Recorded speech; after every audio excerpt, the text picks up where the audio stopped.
Ninayo karatasi hapa, hii hapa, ambayo kabla ya umauti wake aliweza kuandika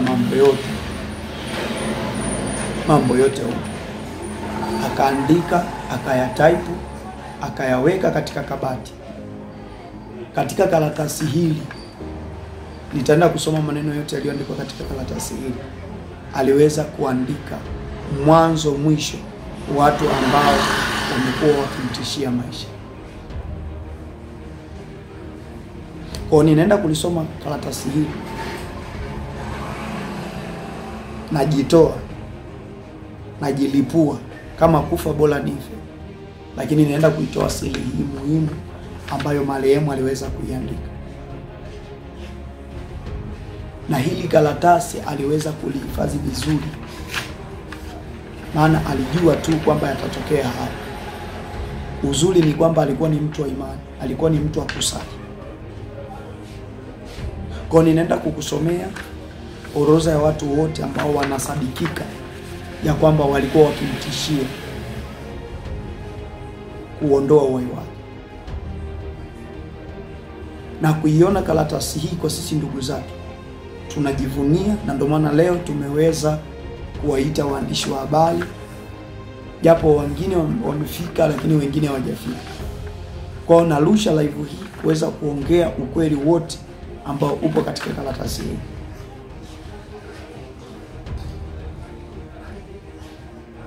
Yako mambo mengi sana ambayo yalisemwa baada ya kutangazwa kwa kifo chake. Lakini tukumbuke kitu kimoja, ya kwamba watu waliposikia tu kwamba amefariki walijua labda pengine kuna ugonjwa mkubwa umekuja katika maisha yake ndio umeweza kuondoa uhai wake.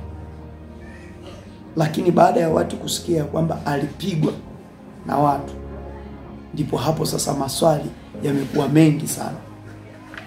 Kwa leo nitazungumza mbele yenu, nitaenda kuisoma karatasi hii kama ilivyoandikwa. Nitaenda kuisoma moja kwa moja karatasi hii. Na hata ukiangalia ni kwamba ina sahihi yake. Ina sahihi yake hii hapa, aliweza kuisaini. Kwa si kitu ambacho labda ni maigizo. Kuna watu ambao wamekuwa wakinitumia meseji kwamba wewe yule ndugu yako, kwa nini usemi chochote? Nikawa natafuta muda mzuri wa kuweza kuongea, na nimepata muda mzuri kama huu ambao naongea saa hizi, muda mwafaka. Nataka niwaambie kitu kimoja ndugu zangu. Kuna wakati maisha yanakuwa ni maisha ambayo sio maisha.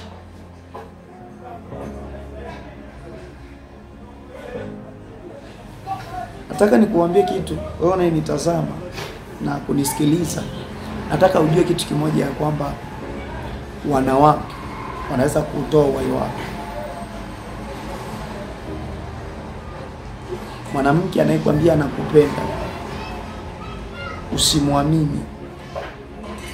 Huyu mwanamke anaweza akakwambia anakupenda kwa sababu kaona tu fedha kwako. Huyu mwanamke anaweza akakwambia anakupenda kwa sababu kauona umaarufu wako. Ndicho kitu kilichoondoa uhai wa ndugu yetu. Umaarufu, ufamasi, ndio kitu ambacho kimeweza kuondoa uhai wake. Kwa yapo mambo mengi sana ambayo tunatakiwa kwenda kusema, kuweza kuongea. Lakini kwa sasa hivi naomba tu msikilize hichi ambacho ninakisema, kwa sababu ni kitu cha ukweli, ni kitu cha uwazi kabisa. Kwa nataka muelewe ndugu zangu kwamba hichi kitu ambacho ninakizungumza ni kitu cha siri sana. Ni kitu cha siri sana. Sasa watu wengi sana wanauliza ni kwa nini nasema, ni kwa nini naongea. Naongea ili niweze kutoa ile sintofahamu. Naongea haya yote, naziongea hizi siri zote, natoa hizi siri zote ili maswali yapungue, kwa sababu sisi kama ndugu zake tulilipokea na kujua kabisa kwamba ndugu yetu alipigwa hadi kupelekea kupoteza maisha. Lakini nayaongea haya ili maswali yaweze kuisha. Kumekuwa kuna maswali mengi sana kwamba wewe alikuwa rafiki yako, kwa nini uongee? Ni kweli, ni kweli kabisa, sikatai. Yule alikuwa ni rafiki yangu, na leo naenda kuzungumza A to Z kuondoa hii sintofahamu, kwa sababu wakati ambavyo watu wanauliza maswali ndivyo ambavyo mimi naendelea kukumbuka ndugu yangu. Mimi naendelea kuteseka ndani. Kwa leo naenda kujibu maswali yote ambayo watu wamekuwa wakiniuliza katika mitandao ya kijamii. Cha kwanza kabisa nitaenda kuelezea chanzo cha kifo chake. Lakini jambo la pili nitaenda kuzungumza ni kwa nini waliweza kumshambulia. Jambo la tatu nitawazungumza watu ambao waliweza kuondoa maisha yake.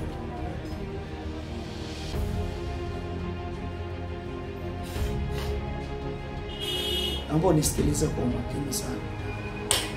Binadamu tunapita na hatuwezi kubaki hapa, kwa sababu hapa sio kwetu.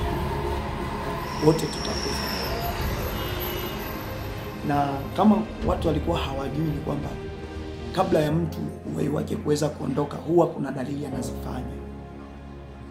Ndivyo ambavyo alifanya ndugu yetu, kutuachia barua, kutuachia maelezo, kuacha vithibitisho vya kwamba mkiona siku nimekufa, mtu huyu na huyu na huyu wamenitishia maisha. Lakini pia iko siri kubwa sana ambayo ilipelekea ndugu yetu aweze kupoteza maisha. Kama nilivyotangulia kusema hapo, kwa mara ya kwanza ni umaarufu. Watu wengi sana wanaopenda umaarufu, lakini umaarufu sio vizuri, sio mzuri. Umaarufu unaweza ukawafanya wake wa viongozi wakubwa wakupende, na wale viongozi wakawa wana wivu. Wakionyesha wivu itimisi kwa sababu wao wana mamlaka, kwa sababu wao wana nguvu. Baadhi ya viongozi wakaja wakasababisha hata mauti, kwa sababu mke wake au mchumba wake huwa anakupenda wewe kwa sababu tu wewe ni maarufu. Ndugu yangu, yako mambo mengi sana yaliyouondoa uhai wa ndugu yetu, lakini nataka mtambue tu kitu kimoja, ya kwamba kabla ya umauti wake aliweza kuacha usia mzito, na ule usia unatusaidia sisi kuendelea kufanya upelelezi juu ya wale waliotoa uhai.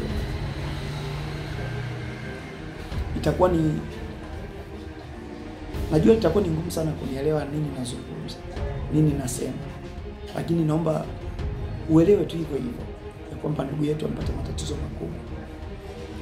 Ndugu yetu